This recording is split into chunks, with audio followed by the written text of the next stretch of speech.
President Lee Jae-myung is in Turkey for his first summit with his Turkish counterpart Recep Tayyip Erdogan.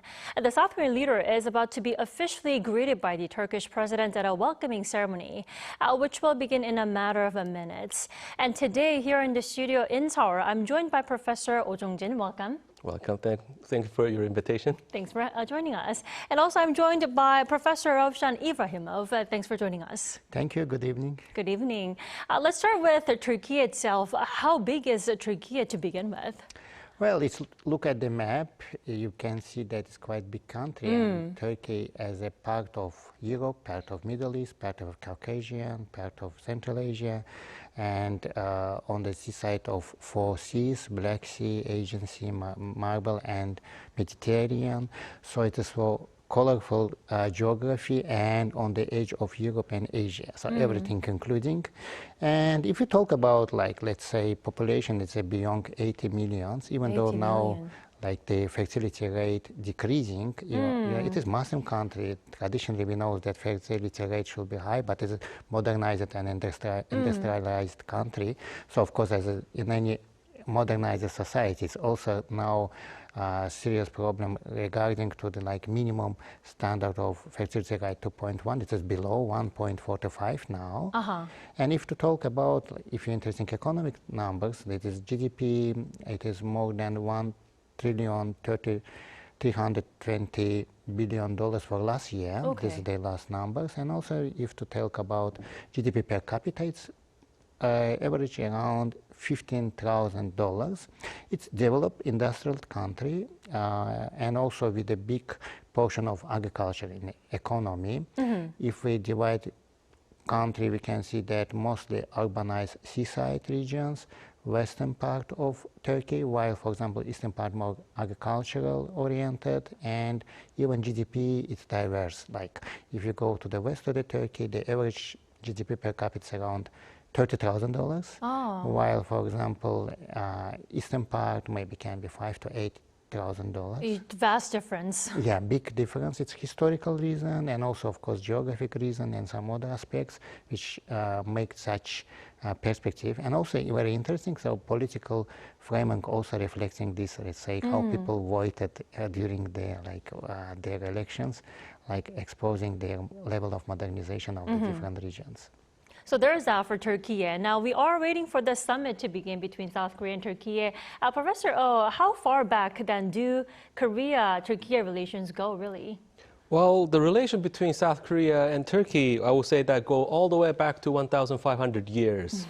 I mean, back to our ancient time, to the, in Turkish language we call Göktürk, well, in Korean we call Dolgol, where they supported the so-called the Korean kingdom of Goguryeo against the Tang dynasty of China at that time.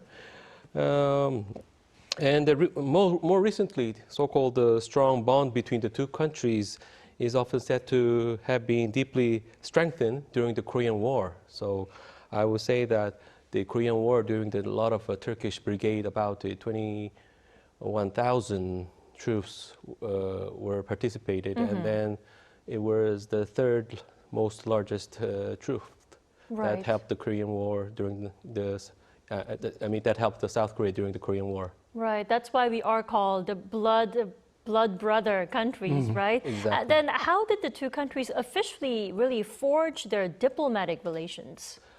Yeah, I mean, well, I just told you about the ancient historical, so-called our legacy, but the Turkey was in the modern time. I would say that Turkey was the 10th country to recognize the South Korean government as the only legitimate government on the Korean Peninsula in 1949. So that was just right after the official hour we proclaimed our South Korean in 1948. Right.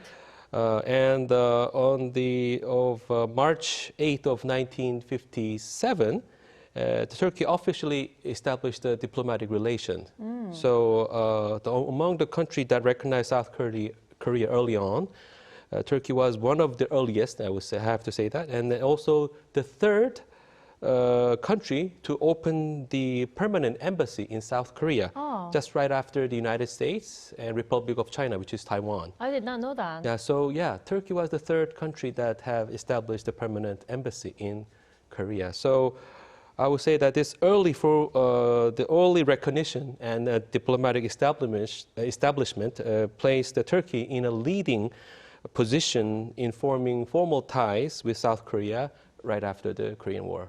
Okay, so historically we go back, more than 1,000 years, but diplomatically still we've come a long way as a diplomatic relations. Now, Professor Ibrahimov, excuse me. Now, this is President Lee's first official visit to Turkey since taking office in June. How have the interactions been between the two leaders of South Korea and Turkey then? Well, after President Lee got a position and President Erdogan called him, congratulated him, and once more officially invited him to visit Turkey. Right. That was the first contact between them both. And you know that it's quite earlier visit if compare since the President Lee took a position in presidential cabinet. It's positive sign since you know that the last official visit of Korean President to Turkey was around 12-13 years ago. Right. Quite long time. So that means previous presidents did not visit Turkey. And there's some tradition, which is also expectation from such countries like Turkey and some others, visits should be one by one. 4 years ago, President Erdogan visited Korea. That means that until the Korean president not visit Turkey, another official visit will not be held place. And actually, we should mention in this instance that this is so crucial, the relations between the high level or different level between the countries will be sustainable and continuous. So that's why I think that it was very on time and right decision. And President Lee decided that at his early period of taking place in a cabinet of presidency, visit Turkey. And we know that this is some kind of tour of visits like Egypt, United Arab Emirates. We can see also some parallel in, let's say, agenda which discuss in these countries and also in Turkey. Well, for some point of view, it can be seen that for President Lee, it's a visiting of Middle Eastern countries. Right. Turkey, it's also a Middle Eastern country, which is also true. From other side, it is also beyond of Middle East, because the subject what they will discuss and will negotiate, this is beyond of Middle East. I think we will talk about that. And also occasionally, because both presidents will visit Johannesburg, South Africa, in G20 meetings, there will be another contact between two leaders. So it is some kind of continuousness of meetings that this is positive sign for. Right. They had a phone call immediately, almost right after taking office in June, and also they had time to mingle in Johannesburg, right? But it is their first really face-to-face sit-down in Ankara today. Now, the most recent visit by a South Korean leader was Lee Myung-bak back in 2012, as you mentioned. Now, how crucial is President Lee's visit this time then? Well, as we just have mentioned, the South Korea and Turkey often described each other as blood brothers, as a phrase rooted not only in the deep historical affinity, but also in shared sacrifice of Korean War. But despite this symbolic closeness, unfortunately, the high-level Korean presidential visit to Turkey have been surprisingly rare, I have to say. Right.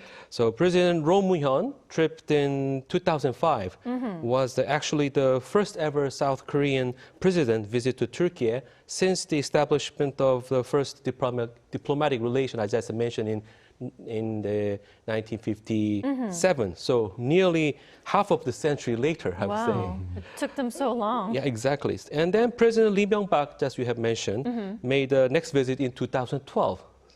But since then, more than a decade have passed without another Korean president setting foot in Turkey. Right. Actually, President Moon Jae-in have planned his visit in 2012 early.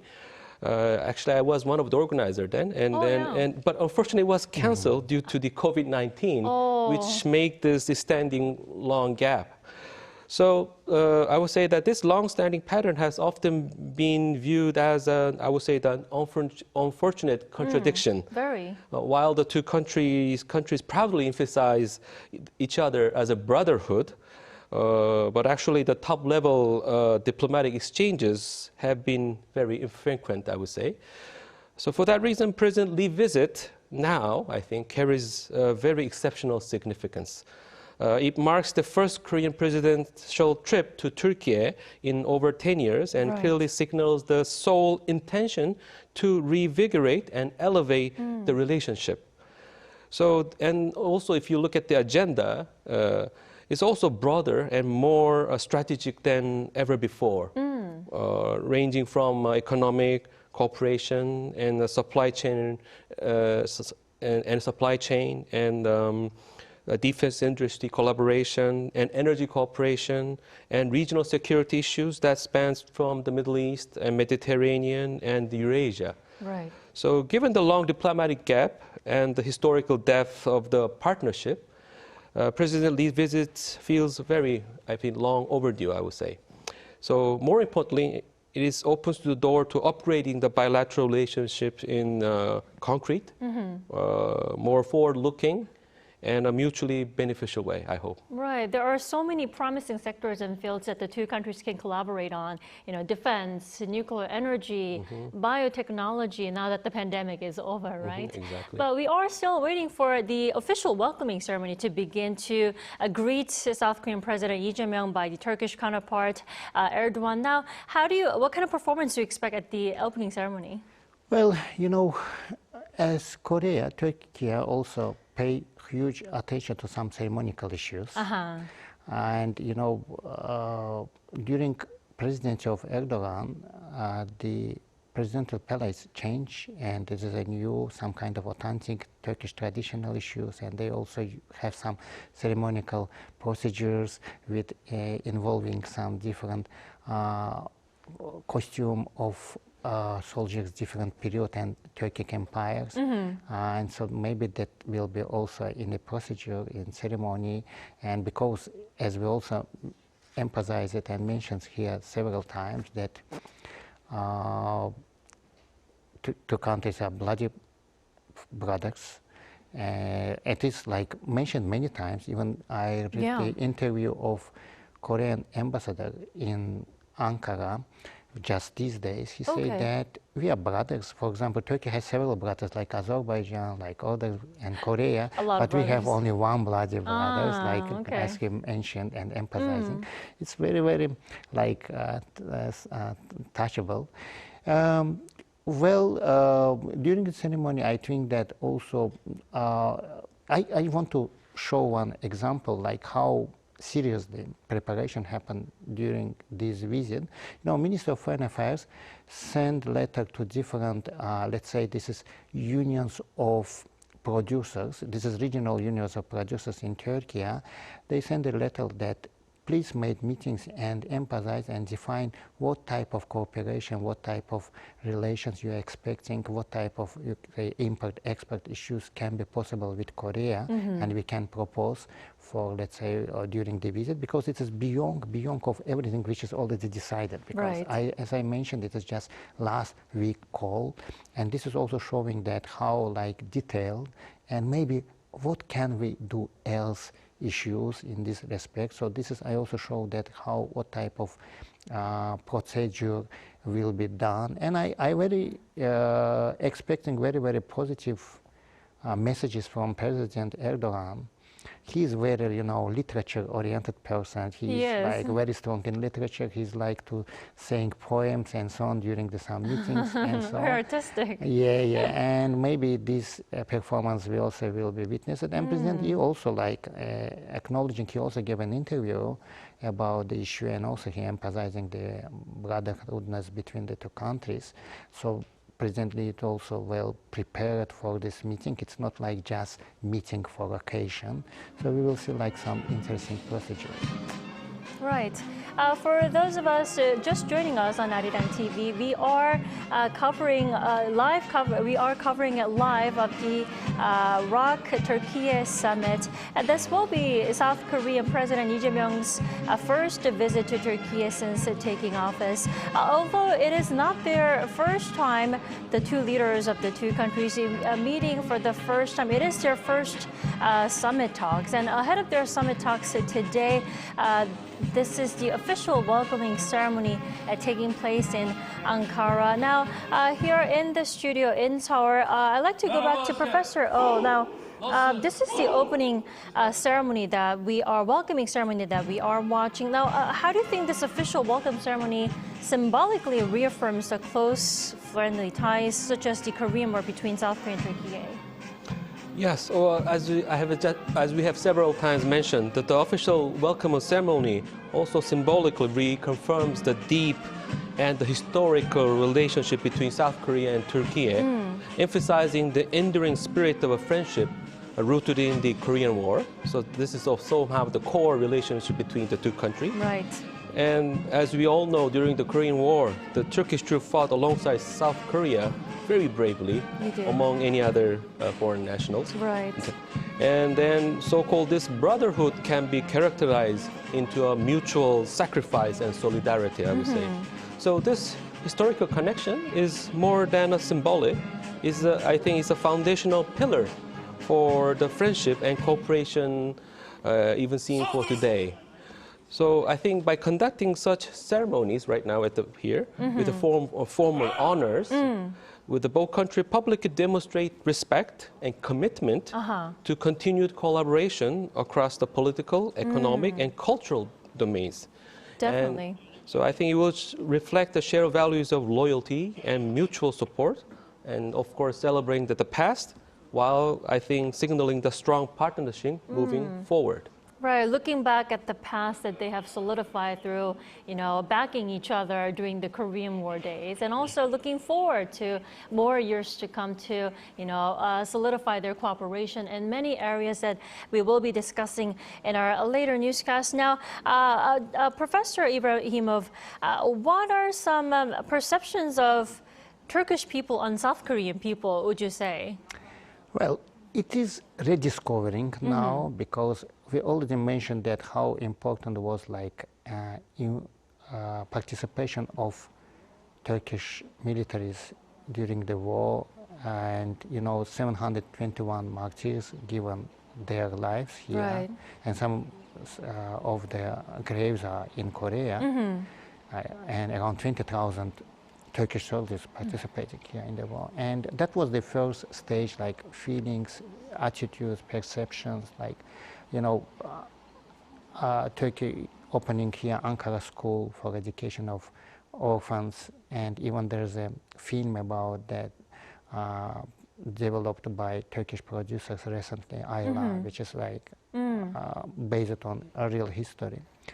And if you ask Turkish people today's new generation, because the generation past, it is 70 or 75 years past, rediscovering Korea everywhere globally, by K-pop, by drama, Hallyu wave. Right. There's an extremely high interest of Korean youth towards what Korean culture in general really represent. And also because of that, many people have attraction to learn Korean language. You may ask and talk people say, oh, my daughter, my son, which is average 14 years old, 15 years old. Right. They learn Korean language. Right. Now we see South Korean President Lee Jae-myung being greeted in person by Turkish President Recep Tayyip Erdogan. Now, it's hard to tell, but it looks like they are taking their photo. Now they're shaking their hands, walking down the carpet. How would you perceive their first interactions in Ankara? I know they just saw each other a couple days ago in Johannesburg, but well, I think if you consider the characteristics of two leaders, they're a very pragmatic person, plus very, very, I would say that national interest oriented. So I think conversation and dialogue will be very moving smoothly. That's interesting that you pointed out that one similarity between the two leaders is being pragmatic.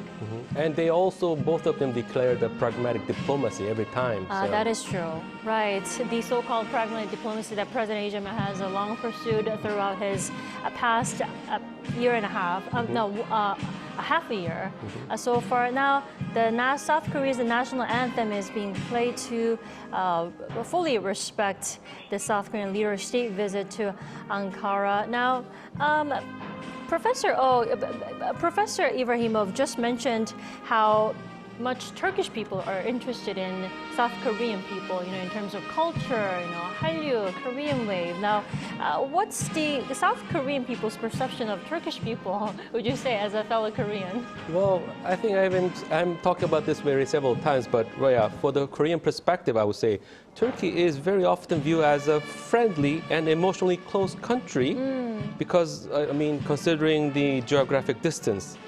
So many Koreans, I think, I'm early 50 at the moment, but after older than my generation, many grew up hearing that the Turks are the blood brothers during the Korean War. Right. But interestingly, not that old generation, but also the young generation who have experienced the 2002 World Cup semifinal event. Right, I remember. So at that time, many Koreans were saying altogether that we are brothers at the time. So it's somehow signaled altogether. Right. So I think this historical connection is still the Korean sentiment of today, creating the so-called sense of a nature of a connection and affinity and respect and warmth toward Turkish people. And many Koreans, I would say, that tend to view Turk as a very warm-hearted, sincere, and courageous, very with the fighting spirits. And then because of the old generation about their bravery activities during the Korean War with the Turkish brigade fighting spirit during that time. But at the same time, Turkey's rich culture, I would say, and history and hospitality are often talked about many Koreans during this so-called family trip or Right. I'm one of those people who went on a family trip to Turkey. It was very nice, very welcoming, warm-hearted. As far as I know, around 200,000 Koreans are visiting every year to Turkey, and then many of their experiences are pretty good. And but not only as a place to visit, but also these days because of the Turkish airline connecting to Europe very shortly. Right. So now, Seoul and Istanbul connection is not only for Turkey, but also a connection to Europe. So, Turkey is much more somehow talking among many Koreans in positive sense. Being a hub for many travelers traveling from Korea. Now, Professor Oden, do you think this summit between President Lee Jae-myung and President Erdogan could generate any positive effect on the public sentiment in both countries? Oh, definitely. Since two Koreans have very, an asset of strong kinship together, when they see this kind of the summit high-level meeting, this kind of events could not only just as an one-time event, but also can motivate many Koreans and Turks in positive way, generating, now we're going together and we can do some cooperation together. Definitely. Now, it looks like President Lee Jae-myung is being greeted by Turkish officials in Ankara. And those are the officials that include those from ministers from foreign affairs and all those ministries, right? The different ministries which will be involved in the negotiation process. I think that vastly represented, and also presently also accompanied with the numbers of ministers from Korea. Right. Because their discussion and agreement on different fields. So that's why I see that mostly many ministers, even the same Minister of Defense and others, the topics which will be decided there on the line, and so they are introducing Right. to the President Lee. I do have to say, Turkey is a strategically important position in both the Middle Eastern and European frameworks, as you have said, and so is South Korea in Northeast Asia. Now, how do you think this geographically strategic value could present risks or opportunities for bilateral security cooperation between the two countries? Currently, cooperative issue. It's extremely important. Yeah, for both countries, somehow more Korea, less Turkey. It's some kind of sea mentality, like making connection and trade via the seas, and of course having access to the open seas. Both countries, they have perfect geopolitical location and also access to the open sea. You know, the transportation of the freight via seas is the cheapest way, even though it takes some time, no matter. And also, you know, Korea is an export-oriented country and also try to like deliver its own production infrastructure beyond of Korea, being more approximate, more to the market and so on. We should only touch only one point about Turkey. Turkey is a member of the customs union with the European Union. That means industrial products can be going with the lower custom tariffs and quotas compared with Korea. So this is also a big advantage, and numbers of producers, Korean companies like Hyundai, POSCO, Samsung, of course, they produce some items which is also have access to the European markets. You know, first producer who started investing into the Turkish market was colorful televisions, which was produced by Korean company, Golden Star, and actually only in 1981 Turkey started broadcasting in colorful television, so it was additional need. So Turkey was the first who came, and it was introducing Korean model for development of Turkey, because it was Turgut period, and it was liberalization of Turkey since the 1981. So Korea was a good sign for how to pursue the issue.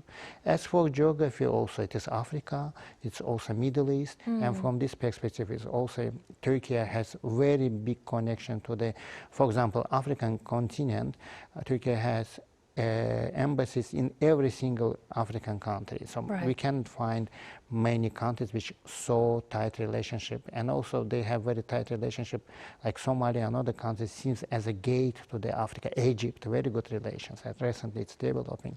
We also witnessed it as President Lee visited Egypt, so it is interconnecting everything, like in a framework, it's like mosaic. It's not like one country perception. It is very, very deep, detailed, and observed. Even if you see like United Arab Emirates and Turkey visit agenda, it is have some parallels. Right.